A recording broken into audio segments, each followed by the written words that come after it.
Merhaba arkadaşlar, kanalıma hoş geldiniz öncelikle. Bu videomuzda BIST 100 inceleyeceğiz. Hemen uyarımızı yapalım. Bunlar yatırım tavsiyesi değil, kendi analizlerimizdir ve incelemeye başlayabiliriz. Şimdi ciddi bir rally vardı BIST 100'de ve bu rally aşağıdan itibaren ciddi anlamda uzun bir rally oldu.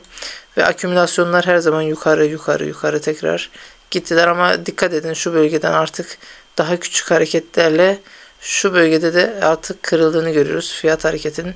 Yani yükseliş hareketi burada artık gücün iyicene bittiğini ve zayıfladığı gösteriyor bize.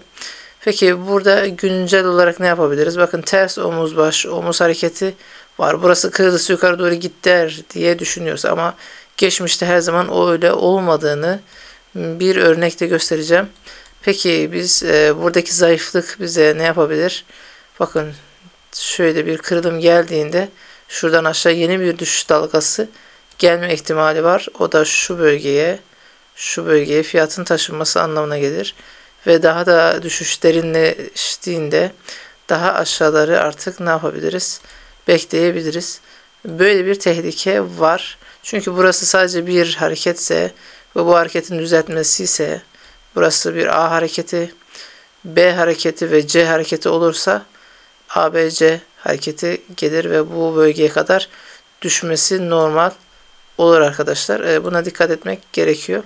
Şimdi bunun örneğine bakacağız. Daha önce borsada böyle tuzak hareketler gerçekleşmiş çünkü.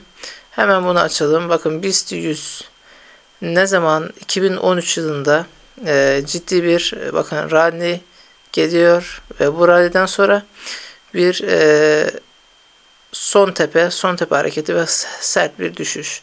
Peki günümüze bakalım. Ciddi bir rally hareketi.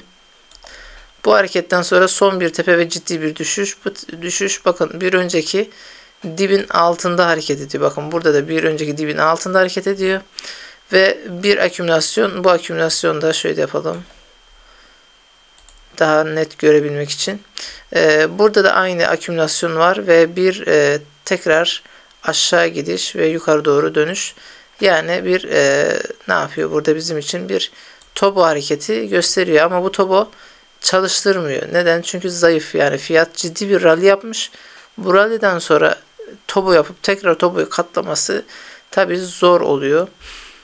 O dönemki şartları tabii günümüz şartlarıyla bir olmayabilir ama ciddi anlamda borsada BIST 30, BIST 100 şirketleri bile gidemediğini, artık hani bir güç kalmadığını gördüğümüz için geçmişte bu hareketin bir benzeri tekrarlanabilir. Bakın burada da hatta düşüşte boşluklu düşüyor 2013'te.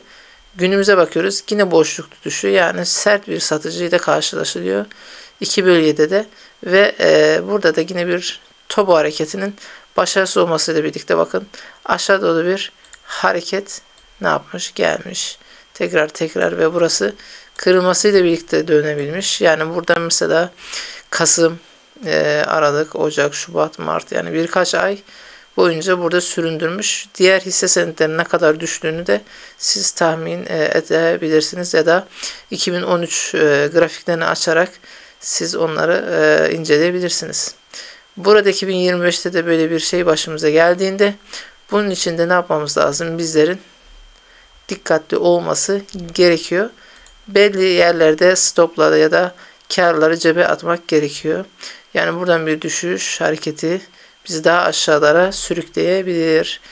Geçersiz bir topu hareketi tehlikeli bir yere doğru bizim kazançlarımızdan uzaklaşmamıza sebep olabilir. Dinlediğiniz için teşekkürler arkadaşlar. Sağlıcakla kalmanızı dilerim.